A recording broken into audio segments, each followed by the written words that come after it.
Check out what the satisfied Dan Gemis real estate team clients are saying about working with the Dan Gemis team. Visit dangemis.com. I got to thank you for being a voice of reason in a sea of insanity. Now back to the Dan Gemis Real Estate Show on AM 800. Welcome back to the show, 1235 here on AM 800. I'm here with Joyce Blackmere from the Dan Gemis Real Estate Team. Hey, Joyce. Hey. We've got a fun hour and another half hour to go here on the show. And it's time for our mortgage tip with our good friend Ron Bondy from the Super Mortgage Team. Hey, Ron, how are you? Fantastic. Yourself? Well, we're doing very well here in studio. And listen, we've got a couple of questions for you, but we'll get to your topic first. So today you're talking about a pre-approval versus a pre-qualification. There's a big difference, isn't there? There's a huge difference, and a lot of people don't know that there's a difference at all. So pre-qualifying means, I'm thinking of shopping for a house. I'm just wondering approximately what could I be approved for. So basically what that is just a conversation with a mortgage agent where they just ask you a bunch of questions, like how much do you make? How long have you been at your job? What kind of debt do you have? So it's all just verbal. So you could say, hey, I make 60. And then, or let's say, hey, for easy number's sake, let's say, hey, I make 50 and I have minimal credit card debt. I'm like, okay, good. Then you can afford a $200,000 house. Now, with that number could be plus or minus $50,000, and you might ask why. $50,000 here, $50,000 there, and this market is fine. Yeah, so before you go shopping for a house, you really should get a true pre-approval, and what that means is that we're going to collect your docs, we're going to verify all your documents, verify your income, and pull your credit and verify your debt. And you should get this done before you start shopping with a real estate agent. Now, why would you want to do that over a pre-qualification? Because it hits your credit, and everybody's all worried about hitting your credit. Well, reality is, if that credit check affects your credit score enough for you to get a mortgage, your credit score was already too low for you to get a mortgage. And then secondly, we verify your income, so you don't know what income is eligible. So if you, let's go back to scenario A, where you told me you made $50,000. Well, if I get your paperwork and I look at it, possibly your base salary was 40, and then you also get a bonus, and you also get car allowance, which puts you up to 50.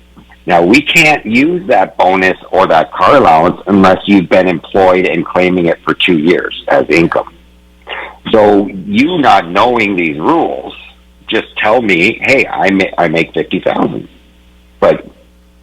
And that's why the pre-qualification is risky to go shopping with a pre-qualification. It's happened so many times over the years to me and to Joyce and everyone on the team, where a buyer will come to them. I'm sure it's happened to you too, Ron, where they did the pre-qualification on a website, on a bank's website. Mm-hmm. Oh, the bank says I can do whatever. Oh, who'd you speak to? Oh, just the website calculator. Okay, well, again, same thing. Yeah. And you could put in whatever you wanted. I could put in, I made $1 million and then tell you, the bank said I'm pre-qualified to buy a house that's $4 million. What? The bank wants to verify our income before we actually buy a house? Of course they do. Yeah. Exactly. Yes. And mainly it's because the rules, the websites aren't going to know the rules. You're not going to know the rules. The mortgage specialist does. So let them verify your docs and get you an actual true number. Now, I got a question for you, Dan. Yes. Now, if I do a pre-approval for you, fully qualified pre-approval, can you go in cash on your offer? No. Exactly. You'd be surprised the amount of times I get asked that. And by even seasoned people, that they would be like, can I go in cash now?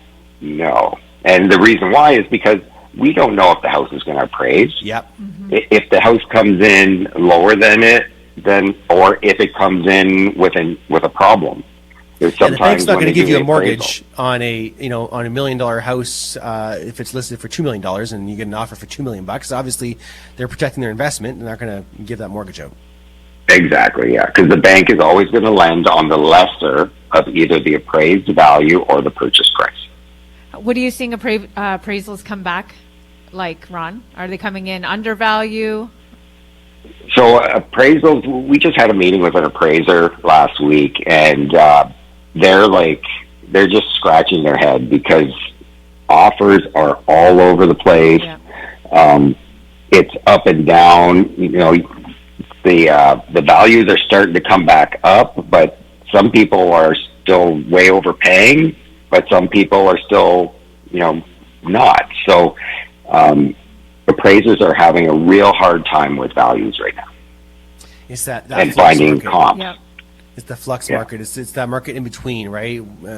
Between a buyer's market and a seller's market, and as it's trying to figure itself back out again, there's always that uncertainty in between. Falls in line with that conversation we've had over the past couple of shows about having a team of people that you trust that work together, whether it be your realtor, your lender, your lawyer, home inspector, whatever you need to facilitate like a solid deal with all the information to make good, informed decisions. For sure, 100%. A good team backing you and making sure, and also, not making sure, but giving them permission, giving the team permission to talk to each other. Yes. Because if my client tells me I don't want you to talk to the real estate agent about my finances, I can't. I legally can't. They need to give me consent. But when you have consent and you have these people working together on your behalf, it makes such a smoother transition for the client and for everybody involved. So, Ron, just a broader question for you. What are you seeing in the marketplace right now? Obviously, the bank held its rate a few weeks ago. What are you seeing from your end? Well, we're seeing, obviously the variable is held. It's not going anywhere. We foresee that it's not going to go anywhere until early next year as for dropping. Fixed rates are dropping right now. They're still down.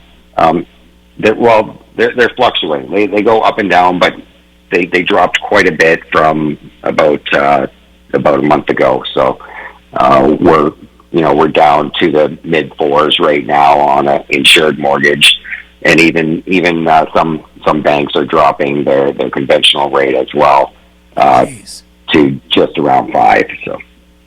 I don't know if you noticed it, but after the last announcement, our phones started ringing off the hook for people getting back into the market. It's like it was almost a sense of, a confidence boost, right, for them? Mm-hmm. Yeah, we see that a lot. So what we see is basically a week before the announcement, everything comes to a screeching halt. Because people just sit there and they hold tight. And then right after the announcement, then the phones light up just like somebody's calling Batman. Lights shining in the sky. There you go. Ron, listen, thank you so much for taking the time with us as always. If someone wants to reach out to you, what's the best way? So they can reach out to me on my cell phone, 519-791-2961. They can email me at ronbondy@supermortgageteam.ca, or they can look me up on my website at ronald.bondy.ca, or they can contact the Dan Jamis team, and one of your lovely agents will put them in contact with me. Yep, fantastic. Thanks as always, Ron. Appreciate it. Thank you, guys. Enjoy your day. Next time, it's Ron Bondy with the Super Mortgage Team.